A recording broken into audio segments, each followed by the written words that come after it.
Welcome back to this episode of Mayoral Podcast. I'm your host, Matt Mayer. Before I get into today's content, please make sure you hit the like button, subscribe, share with friends and family, help me grow the channel. So, first topic today, there was a tragic suicide at the Israel Embassy in Washington, D.C., where a U.S. airman lit himself on fire in protest of the war between Israel and Palestine. Now, I'm going to show you a couple of quotes here, and then I'm going to give you my reaction to these quotes. So the first one here is from Jill Stein. For those of you who don't know, Jill Stein is actually running for president as a Democrat nominee. She's really has no chance against Joe Biden. She's pulling it like 2%, whatever the number is, but she is running for president nonetheless. So she puts out on Twitter, "Rest in power, Aaron Bushnell. I will no longer be complicit in genocide. Free Palestine." That's his quote. She puts that in a quote. "May his sacrifice deepen our commitment to stop genocide now." Second one here is from Cornel West. And Cornel West is currently running for president as well. He's running as an independent, but he is on the far left side of the Democratic aisle. And he posts here on Twitter, "Let us never forget the extraordinary courage and commitment of our brother, Aaron Bushnell, who died for truth and justice.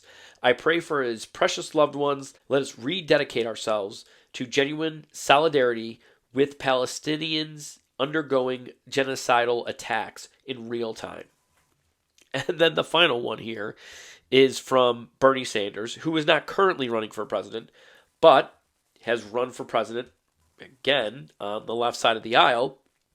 This is from Newsweek. It's a quote in Newsweek, and it says, quote, "It's obviously a terrible tragedy, but I think it speaks to the depths of despair that so many people are feeling now about the horrific humanitarian disaster taking place in Gaza, and I share those deep concerns," the senator said. "Children are starving. People are dying. 29,000 Palestinians have died, 2/3 of them women and children. The United States has got to stand up to Netanyahu and make sure this does not continue." So I think for me, the big takeaways here is obviously we had a U.S. service member who decided that it was necessary for him to light himself on fire in protest of what's happening between Israel and Palestine right now.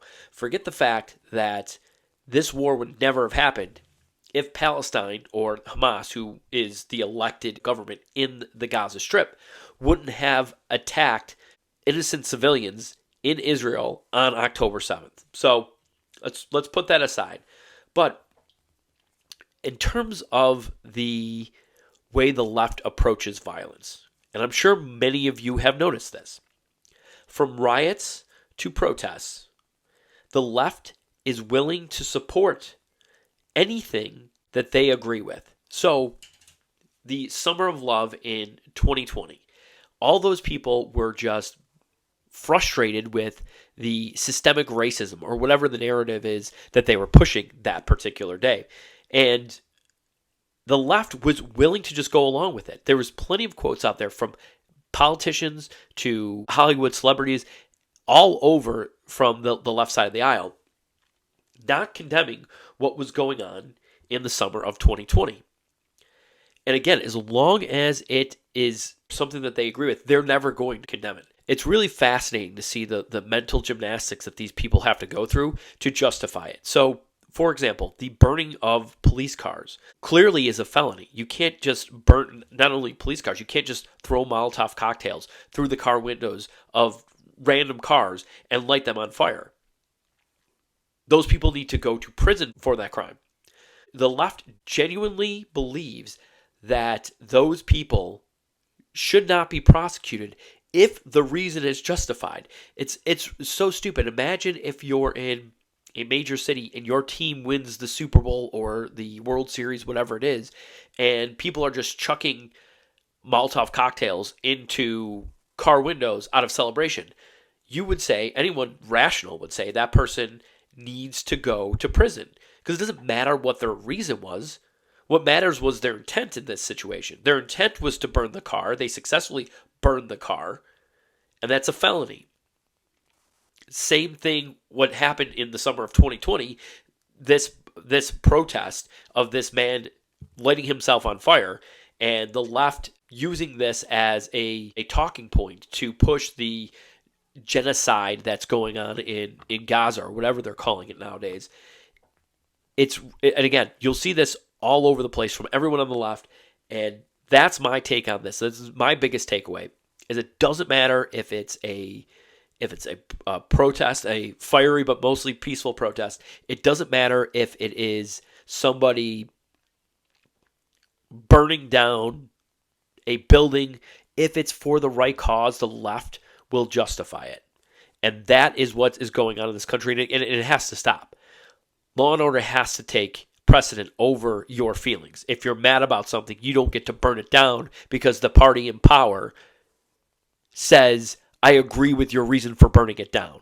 They don't agree or disagree with the fact that it's actually burning property or potentially going to burn a car or a building with people in it if they agree with it. So the burning is not the crime in their estimation. The reason for the burning is the crime, or the reason to absolve these people of these potential crimes. And it's really disgusting. And the left has been doing this for more than a decade now. So the next topic here, and as I film this, it's 8:19, so let me check a live Twitter. Maybe I won't edit this out. What the hell? You guys no one watches this anyway, so no point in editing it. So let me check a live Twitter. Let's go to Decision Desk here. See what they have to say. So right now there's another primary that is happening in Michigan. And most of the counties are on Eastern time. There's a handful of counties that are on Central time. And every single one closes at 8 o'clock. So right now it's 8:20 Eastern. But there are a few counties that have not closed yet. But we'll see if Decision Desk has made a call yet. As of 6 minutes ago, they have not made a call. But you can see here, Trump has 61% of the vote. Nikki Haley has 34% of the vote. It's going to Joe Biden. He was going to run into some issues with the Palestinian community going out to vote for uncommitted, which makes his number 85 instead of what would probably be 95 or higher. So brings me back to my point here. This number was from this weekend, from Saturday, the South Carolina Republican primary. This is from Decision Desk. They called this literally a minute after the polls had closed at 7 p.m. Eastern, and called it for Donald Trump. Now, it was an open primary, which means you don't have to have a party affiliation to vote in a particular primary. You're only allowed to vote in one primary. It's whichever one you decide. So Democrats were allowed to vote Republican primaries and vice versa. So that actually opened the door for more voters for Nikki Haley. And it's come out since then that 50% of the people that voted for Haley in that primary, in the South Carolina primary, were actually people that voted for Joe Biden back in 2020. So she got about 40% of the vote, half of that. So she really got about 20% maybe of the Republican vote, because there's presumably some people that were either Democrat that didn't come out in 2020, or independent that didn't come out in 2020, or did not, or there was not they didn't vote for Joe Biden essentially in 2020. So she's absolutely getting creamed. There's no reason for her to potentially be in this race. The only three reasons I could think of as to why she's still running right now is she's trying to, from a lot of these Democrat donors, or these never Trump, these anti-Trump donors, she's trying to bleed Trump dry of funds, which he's not committing a ton of funds into these races because he's going to win them anyway, but is spending some of his time and some of his resources. So that's one reason, is that the people that are funding this campaign are essentially saying, we'll throw the money at Nikki because it's going to take money away from Trump, which seems like a terrible use of resources, I know. But that's one of the only few things that I can even come up with as to why she's still pretending she has a chance when she loses her home state in an open primary by 20 points to Donald Trump, and more than half the people that voted for her were Joe Biden voters in 2020. So That's option one. Option two, she's hoping or knows something is going to happen to Trump to take him off the ballot, and she's just standing there, last man standing. It's like, okay, well, I guess Nikki's the nominee because she's actually collecting delegates. She'll have the second most if something were to happen. I'm kind of wavering on that. I don't know that that's necessarily what she's going to do. Option three is actually what I've kind of started to believe is what is reality here. And I guess we're going to see after Super Tuesday. So next week, there's going to be a dozen, more than a dozen states. I think it's close to 20 states, if it isn't 20 states, that are going to be voting on Super Tuesday. So after this state of Michigan closes, she will have lost every single state that has had their primary. This will be the fifth state. You will have had Iowa, New Hampshire, Nevada, South Carolina, and Michigan. All five of those will be in the books. After Super Tuesday, half the states will be in the books, and she will likely have not won any of them, so there's really no justification of her thinking that she can win enough states to make up for the over that she has put up to that point. So, like I said, I'm starting to feel that she's more likely going to run on a ticket like a no labels ticket, where might have her and Joe Manchin or her and some other moderate Democrat, whatever they might do, to try to take away the independent vote from both Biden and Trump. We will see ultimately what she ends up doing, but for now, those are the only three things I can think of as to why she's still in this race. One, to take money away from Trump. Two, she thinks something or knows something's going to happen to Trump to take him off the ticket. And number three, she is going to use this to propel a no labels independent run for president of the United States. We will ultimately see what she decides to do, but this is a campaign that from a Republican standpoint is going absolutely nowhere. Then we had on Monday, Sweden was able to finally get the votes that they needed to join NATO, to get Hungary on board for them joining NATO. Now, I got into some back and forth with people on Twitter, and I'm like, this means basically nothing. But I want to explain to people what I meant exactly by that, because these people on Twitter have no idea what the hell they're talking about. So there's three things at play here. Who does this mean something to? NATO, Sweden, and Russia. Basically, NATO was formed to protect Western Europe against Russia, right? So you look at NATO, and really NATO is the United States, okay? But let's take a look at this here. This is from the SIPRI, which stands for the Stockholm International Peace Research Institute. So this is coming directly from Sweden. This is military expenditures in 2022 in US dollars. So, as you might expect, US is number one at $877 billion. And we're going to scroll down a little bit. And we're going to get to number 32, which is Sweden, which is $7.7 billion. So for NATO, this is less than 1% of what the United States brings to the table. So it's really not solidifying anything with NATO. It's not like, oh man, we were at great risk of having one of the NATO countries attacked by Putin until Sweden joined NATO. Like no one in the right mind would actually say that.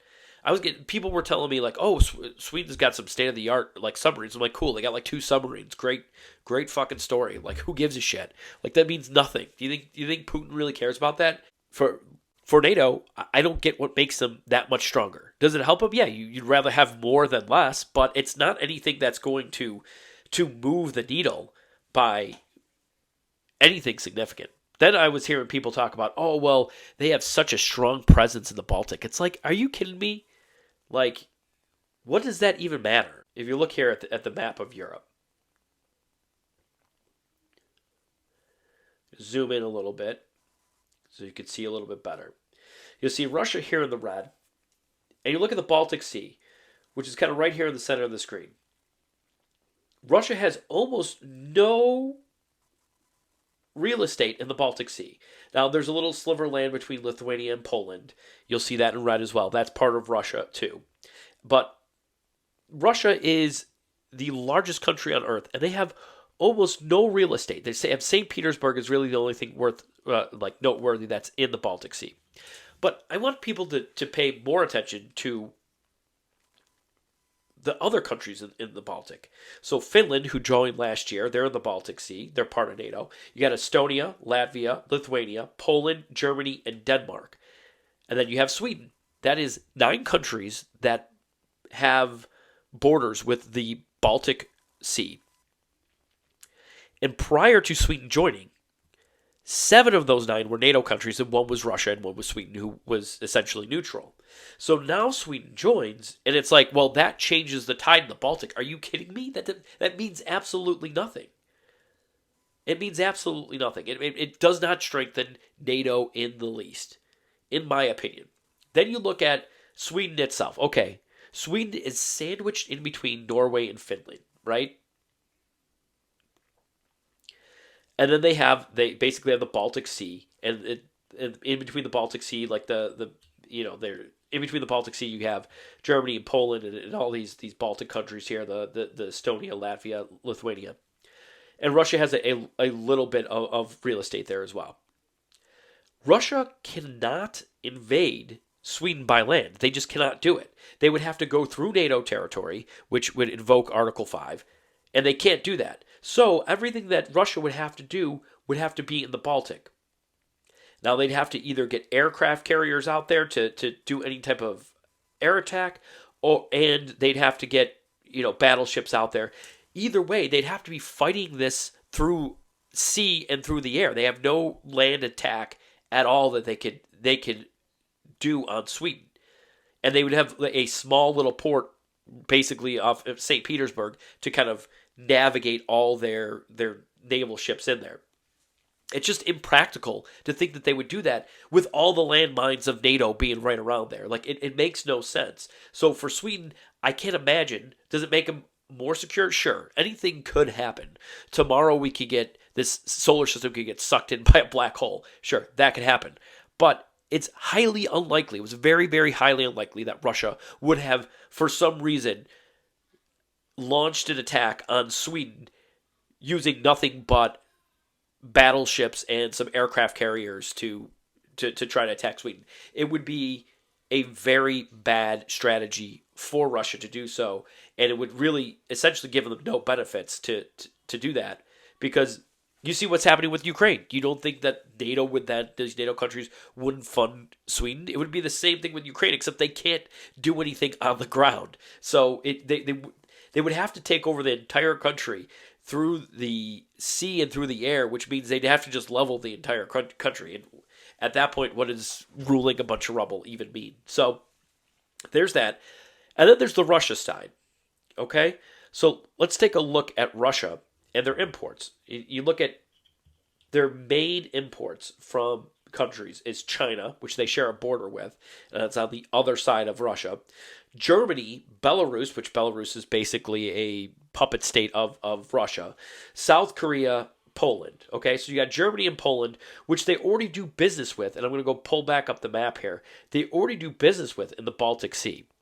So what is, and then the United States is up there as well. So what is adding one more country in the Baltic Sea? What is that really going to do in terms of Russia's ability to trade and be able to get cargo in and out of St. Petersburg? Those other countries rely on Russia a lot more than Russia relies on them. I'll tell you that much. Poland and Germany need Russian energy. So if they were to say, oh, well, now Sweden is going to protect the Baltic Sea with their strategic positions, and we're going to be able to blockade Russia, like that would be terrible for other NATO countries. So there would be no reason to do that unless they were with in direct war. And even now with the proxy war that's being fought in Ukraine, Russia is still sending product and energy to Poland and Germany and a bunch of other countries in NATO. So it makes no sense. If you were to get cargo from the United States, which again they do a lot of trade with the United States, if Russia was sending the United States something, why would now Sweden be like, oh, well, we're going to blockade the United States? Like, that wouldn't make any sense. The U.S. made a deal with Russia for whatever product it is that Russia's shipping, and vice versa. And even so, you'd have to go through, to get to the Baltic Sea, you have to go through the North Sea, which means you have to go past the United Kingdom and Norway at minimum, if you're coming from the north, which unless you're getting from like Iceland, Greenland, or Canada, that would be, that wouldn't even happen. Everything's basically coming from the south, which means you'd have to go past the United Kingdom, France, Belgium, Netherlands, and then all those Baltic countries. Like that is, it adds nothing to a threat to Russia getting goods in and out of the Baltic Sea. It means absolutely nothing to Russia in those terms. The biggest thing that mattered to Russia was Finland joining. If you look at Finland here, they are in light green, right next to Russia. Essentially, the entire eastern border of Finland is with Russia. So, if you were to tell me that Russia is not happy with Finland, I would believe that. But that happened last year. Sweden shares no border at all with Russia. It does nothing to blockade or potentially blockade Russia in the Baltic Sea. If they wanted to blockade Russia in the Baltic Sea, they would have done so already. But they can't do that because it's going to hurt the NATO countries that rely on Russia for energy. It's just one of the dumbest things that I've ever heard in my life. Like, oh, they got really nice battleships, and they got some strategic islands in there. It's like, that's not going to do anything. It does nothing. It's so stupid. But that's life on Twitter. So I had to mention that because obviously a new NATO member makes headline news, and I want to talk about it for a little bit. So I did. Meanwhile, you got this disaster of AI. For those of you who don't know, Google put out their AI. It's called Gemini. It's kind of their Chat GPT and Grok for Twitter. And basically, the biggest controversy coming out of that was if you ask it to generate an image of like founding fathers, it would have a very diverse looking group of founding fathers instead of actual images depicting George Washington, John Adams, Thomas Jefferson, and so on.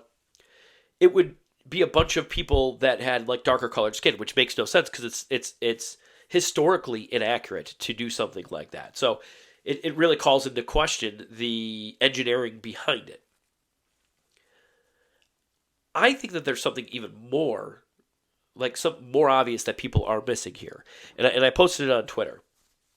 I said, in my opinion, what's getting lost is this Google Gemini controversy is if people who designed the AI were willing to make such obvious manipulation of historical figures, what else in their products are they manipulating that most people would not recognize? Searches, trends, seems those would certainly go undetected by most. And those definitely do. There's a lot of people that use Google. It's far and away the number one search engine in the world. People don't know that they're being manipulated. But the funny thing is that when Google comes out with their Gemini and you say, give me an AI picture of Vikings, which are people from like Nordic countries that are traditionally very light-skinned and light hair, blue eyes, generally speaking, and they're showing a bunch of like Native American people, black people, Indian people. Like it makes no sense. It's like nobody believes that that's a picture of a Viking. Same thing with the founding fathers. They were light-skinned white guys, right? And they come out with that. They're like, oh, well, that was just, there's an error or whatever. Like, it's not a big deal. We'll fix it, blah, blah, blah. People are like, okay, whatever. That shows you their hand. They're willing to manipulate. I don't want to hear that it was just a mistake. No, bullshit, it was a mistake. There's no way that Google, the biggest tech or one of the biggest tech giants in the world, couldn't have made this wouldn't have made this intentionally. Like, that was something that just went under the radar. Like, people were like, oh, every single historical figure is going to come back as black or Hispanic or something like that, instead of people who are known to have been white. It shows what they're willing to do in something that can obviously be disproven. Now, what can they possibly do with trends, search results, which people have no idea? You just throw something into Google, they give you the top 5, 10, whatever suggestions. That's their suggestions. In other words, if they're suggesting that the founding fathers were black and Hispanic and Indian, and Vikings were black and Hispanic and Indian, which everyone knows to be completely false, and they're willing to do that, what are they willing to do on the back end of their search engine to show you what they want to show you? And then you go see how much money that these people that work at Google donate to Democrat or left-wing sources, and it's over 95% of the money that they donate. So what does that tell you? That tells you that they are manipulating. Like, if they're willing to do that with something you could obviously tell, they would certainly do that with something you would have no idea that you're being manipulated by. So they are doing that in search results, and they've been doing it for years and years and years. And again, how much do they donate to liberal causes and Democrats? Over 95%. So, which tells you they're manipulating this in favor of Democrats. Last topic for today kind of ties in with the Google AI and the manipulation that they're doing on their search engines, which, again, like I said, if they're willing to do this with something that can obviously be disproven, why wouldn't they do it with something that cannot be disproven? So this is from, I believe it was September of 2023, so not that long ago, but the world's worst family, or one of the world's worst families, the Soros family, and the son of the multi-billionaire George Soros, Alex Soros, said back then he vowed to wipe Trump supporters from the face of the earth. Now, I don't think he meant that literally. What I think he meant, or what he was saying by that is, and I believe he articulates it a little bit further down in that quote, saying that he wants to take any type of political power that they have away from him. Now, how that ties into the manipulation of what Google's doing is, I believe that that's what's happening on Twitter now too. So if you remember, back in 2022, the end of 2022, Elon Musk bought Twitter and committed it to free speech. Bought the company, took it private, and went about fixing a lot of the issues they had with censorship on Twitter. Now that's become essentially the largest sounding board for conservatives in the world. And that poses a big threat to the monopoly of censorship. So the left has really enjoyed what I would say is a monopoly on the mainstream media since it's essentially the invention of the television. Those have always been left-wing. They were a little bit better, a little bit less obvious at their leanings back in the 60s, 70s, 80s, 90s than they are today. But what they've lost when Musk bought Twitter was a stranglehold on social media. All extremely left-wing companies, and they use censorship as a tool to push their narrative over the finish line. And that's really the story that the media always seems to conveniently forget about the 2020 election, is the role that our own institutions, our own big tech companies played in swaying the election towards Joe Biden. And as I talked about with the Google searches, Google was manipulating searches back then. They were manipulating searches back in 2016. They're going to do it again in 2024, but they don't have Twitter on lock. So I put a screenshot here. This is what I believe is happening with Twitter at the moment. And I used Soros as an example of essentially saying the quiet part out loud, wanting to erase Trump supporters, essentially their voices, from the 2024 election.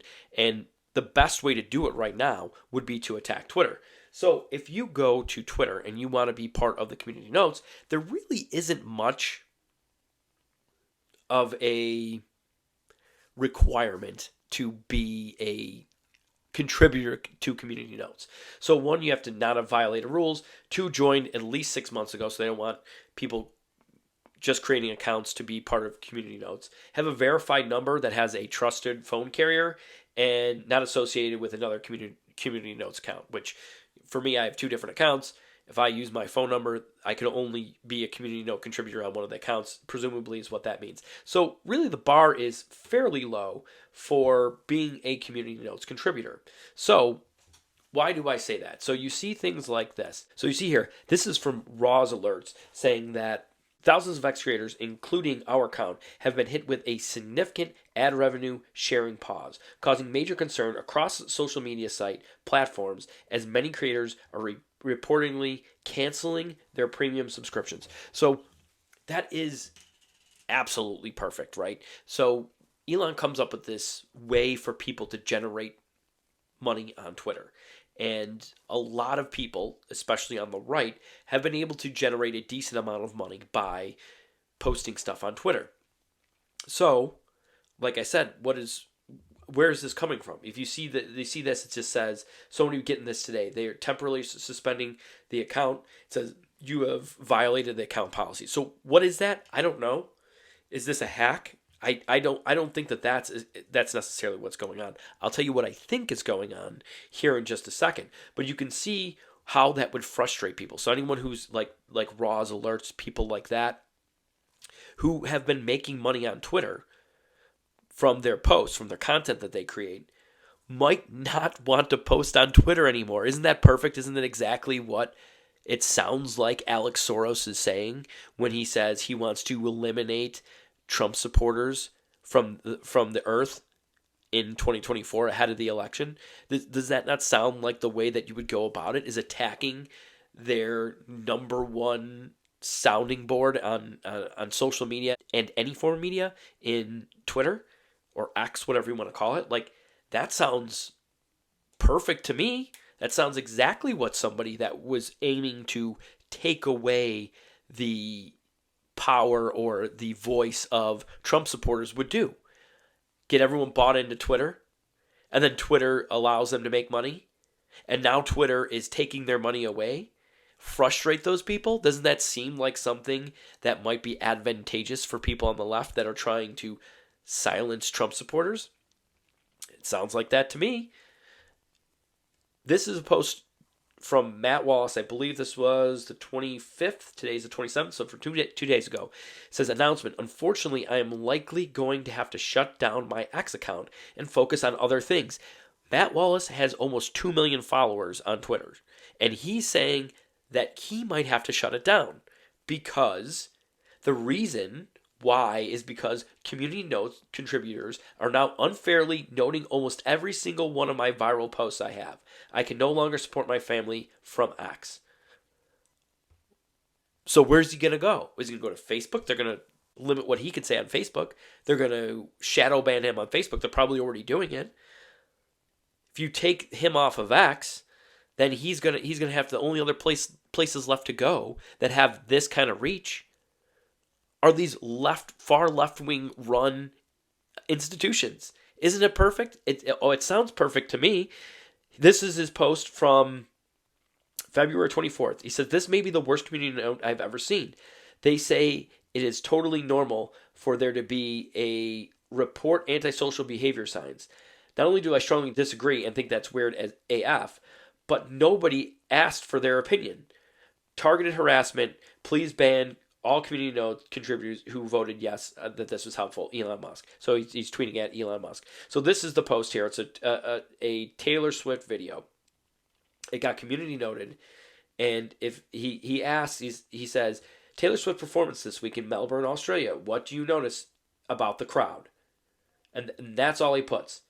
And in the background here, it says report antisocial behavior behind her, and from this that was a advertisement from the stadium.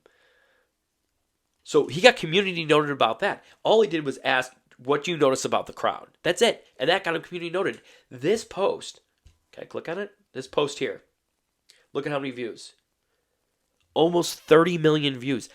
That's a lot of potential ad revenue that he would have generated from this post alone. So what does that say? He's saying that he believes that these people that he's being targeted. And I agree with him. So let's take a look at Matt Wallace's profile. I said almost 2 million followers. I apologize. It's 1.5 million followers. Still a lot. Now, what a lot of these accounts don't realize, and hat tip to Mike Donio out there on Twitter. I gave him a shout out a couple of episodes ago. He brought this to my attention, not directly to me. He just a post that he put out there brought it to my attention. We've had some back and forth about this particular issue.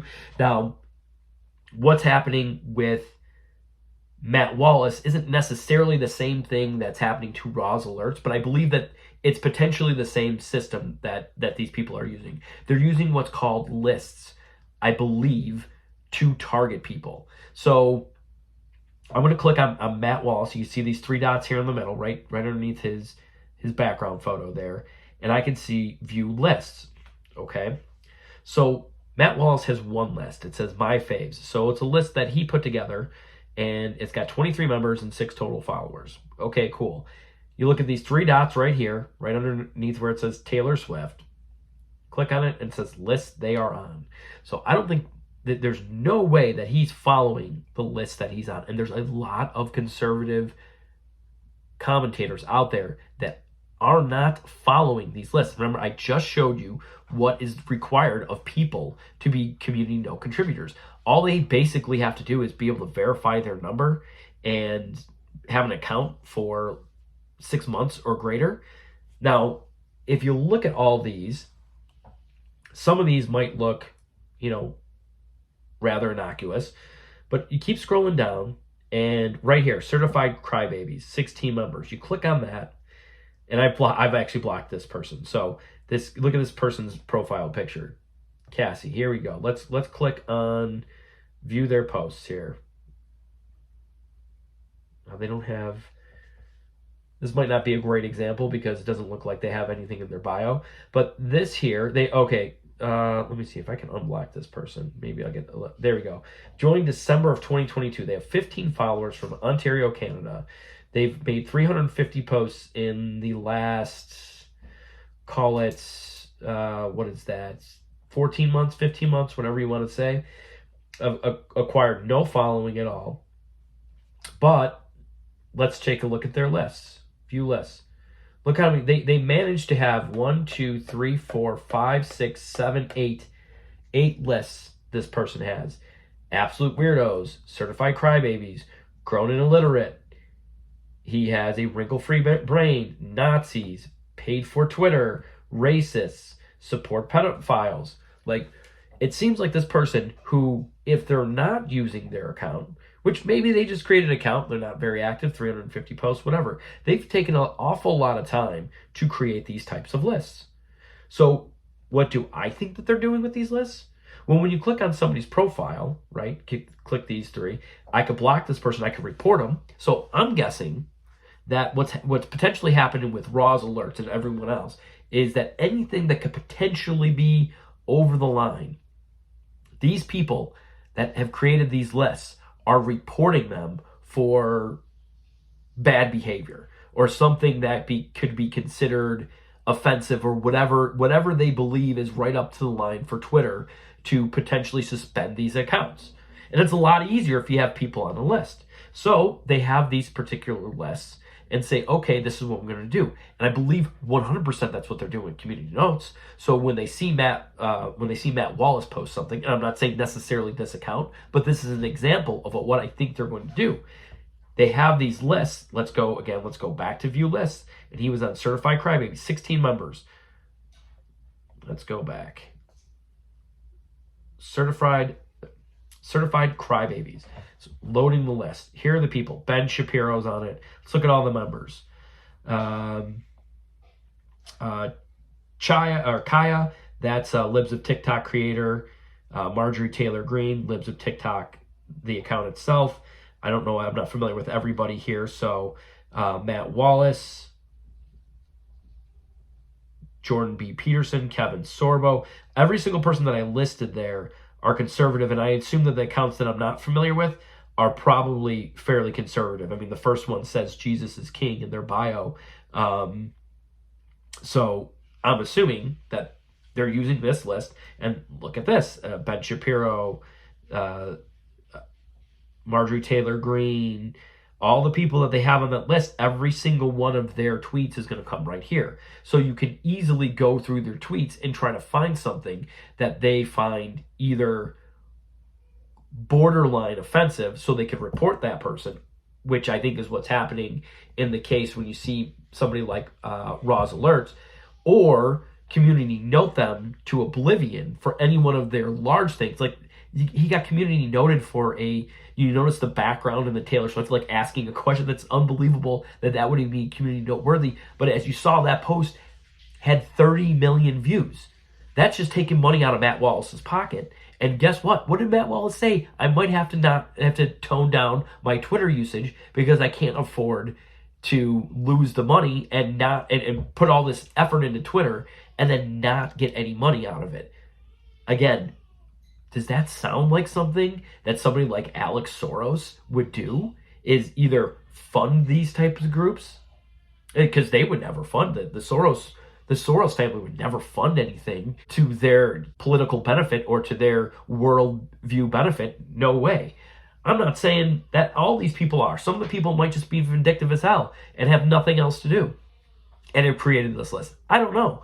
But I guarantee you that if that's happening, with people just saying, I'm going to community note this person into oblivion, you better believe that there's people that are getting paid for by these left-wing groups to community note people or report people into oblivion, anything that's close by. So let's go back here. I'm back on this Cassie here. Let me block this person again. I had to unblock them just to be able to see that bio. But let's go back here. Can I get back? Back. Here we go. This is the list Matt Wallace. See, lists are on Matt Wallace 888. So again, certified crybabies, dickheads, cucks licking orange cock. I'm guessing that orange is a reference to Donald Trump, right? MAGA morons, MAGA and Russian trolls, Russian Nazi supporters. Some of these too, this like ... that might be somebody who thinks, well, maybe somebody might actually look at the list that they're on and then block me. Because all you have to do is block somebody to get off that list. And then they can't see your posts and note you or report you, right? So somebody like this one here, now I'm not saying that necessarily, this ... They have two members on this. It's whoever Mesh is and Matt Wallace are on this list. So it could be just a list that they use to organize their Twitter feed, or it could be a list that they're saying, oh, they might not look at this list because it's just ... or sometimes it's just like a number, or something like, okay, right here, this is the letter A. Like, is this person potentially just targeting Matt Wallace with this list? I mean, look at this. This guy he's got one post, March of 2022. Few lists. He's only come up with one list. So it is possible, though. He's got one follower, one post. He didn't break any rules of Twitter, obviously, so he could be a contributor of community notes as long as he could verify his phone number, which isn't very hard to do. He could be somebody that just like, hey, I'm going to go after Matt Wallace. I don't know. It's interesting to see. Here we go. We'll go to Nazis. This list here. I guarantee this guy's got several lists. He's got 157 members. Let's look at Alexander here. Says, fuck you, Nazi Russia. Okay. Created February 2024. The guy's got 44 followers. He's got a lot of posts. So this guy can't report anyone right now. He can't be part of community notes. But he could be using this to just report people. That's possible. He's only got the one list right now. So maybe not the best example, but there's plenty of these examples out there that people that create a list or multiple lists, and some of them have multiple followers too. So it's possible that those people are actually working with the list creator to attack these accounts. So it's not just one person that created one list. It's one person that created a list. They have a handful of followers, and they're all going to attack that one creator or that group of creators. When, again, if it's anything that's up close to the line, report them, or anything that they could potentially community note them, and then move on from there, get people demonetized. Essentially, when you get a community note on one of your posts, you're not able to make money on that post. So that's why that Taylor Swift one seemed bizarre. Why would they community note that? Just get another strike against them or whatever. But it's because it had 30 million views on it that somebody wanted to community note it. And you could see who community noted it, but not the actual account. It's like a weird description. I don't even know how exactly they come up with this, but it says this is the person that created that community noted you, but you can't see who that person is or who created the community note, which is pretty ridiculous. So again, ask yourself this question if you're somebody that's Alex Soros and your goal is to eliminate Trump supporters from the face of the earth, which he said in September of 2023. Again, later clarifying that comment, meaning take away their power and essentially take away their voice. The biggest voice at that time was, and still is right now, Twitter, for these people to communicate and share ideas and share stories. You get people, Elon Musk gets people excited. They could actually make a living off Twitter. People are spending time creating content, posting on Twitter. Then they get community noted into oblivion, or in what I'm guessing is just reported into oblivion. And then they're frustrated. Now they don't want to create content on Twitter anymore. Now what are they going to do? They're going to have to go somewhere else. And almost everywhere else is run by far left organizations. Almost everywhere else. So again, then getting themselves that monopoly that they had back heading into the 2016 election, to control all the information, to try to take people out of Twitter. That's my theory. I think it makes perfect sense.